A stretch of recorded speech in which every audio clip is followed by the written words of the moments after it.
তারেক রহমান যদি বিএনপির নেতা হয় তাহলে সেই বিএনপির সাথে আমিও ব্যস্ত যেতে চাই না। কাদের সিদ্দিকী সাহেব বলেছেন যে তারেক রহমানের সাথে নাকি উনি অথবা বিএনপির সাথে জামাতের সাথে নাকি উনি বেঁচে থাকবে না।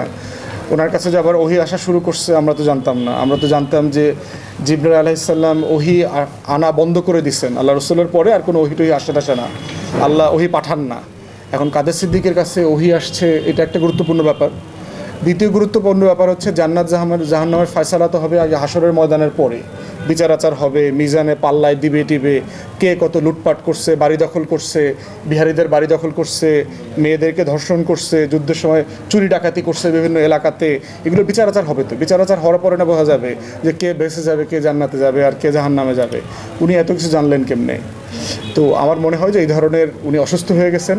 বিএনপির মারফতে আমরা জানি উনি বিএনপিতে যোগ দেওয়ার জন্য একটা সিটের জন্য প্রচুর লবি টবি করছেন, ওইটা না পেয়ে আবার আওয়ামী লীগের কাছে ধর্ণা দিচ্ছেন। আওয়ামী লীগও তারে নৌকা দেয় নাই, টাকা পয়সাও দেয় নাই। এইসব কারণে উনি মানসিকভাবে একটু কষ্টে আছেন। আবার দেখছেন যে ভাইরে বহিষ্কার করার পরে আবার সংসদে ফিরায় নিয়ে আসছে।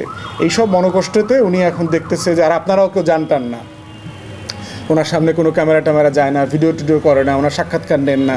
এই সব কষ্টে উনি বলছেন আর কি যে আপনারা যদি আবার আশ্বস্ত করতে পারেন যে আমরা যাব, উনি দেখবেন আবার সবার সাথে জান্নাতে যাওয়া শুরু করবে। তো এইটা আমার ছোট মন্তব্য। আর এইসব ব্যাপারে ওনাকে আসলে পাত্তা দেওয়ার দরকার নেই, ওনাকে এত গুরুত্বপূর্ণ মনে করার দরকার নেই। পতিত ব্যক্তিদেরকে যত ফেলে দিতে পারবেন তত গুরুত্বপূর্ণ দেশের জন্য, এটা আমার অনুরোধ। অপ্রয়োজনীয় অপ্রাসঙ্গিক লোকদেরকে প্রাসঙ্গিক করে বাঁচায় রাখবেন না। এইসব লোকের কোনো ভ্যালু নাই বাংলাদেশে এখন আর। পতিত লোক রাজনীতিতে পতিত হয়ে গেছে। এই ধরনের রিটায়ার্ড ফলেন সোলজারদেরকে নিয়ে পূজা করার কিছু নাই। তাদেরকে তাদের মতো থাকতে দেন। মারা গেলে আমরা দোয়া টোয়া করবো যেন জান্নাতে একটা স্পেশাল অ্যাপার্টমেন্ট করে দেয়, ওখানে যেন কারোর সাথে দেখা না হয়। ওই সৌদি আরবে দেখছি আপনার জেদ্দাতে আলাদা সি বিচ করে দিচ্ছে, ইউরোপিয়ানরা আসতে ওই সি বিচে এক জায়গায় থাকে আর মুসলমানরা আর আলাদা সি বিচে যায়। তো ওনাকে যেন আল্লাহ তাআলা আলাদা করে জান্নাতে একটা অ্যাপার্টমেন্ট করে দেয়, পর্দা টর্দা করে দিয়ে, কালো পর্দা করে। ওনাকেও কেউ দেখবে না, বিএনপি জামাতের লোকরা, উনিও কোনো বিএনপি জামাত দেখবে না।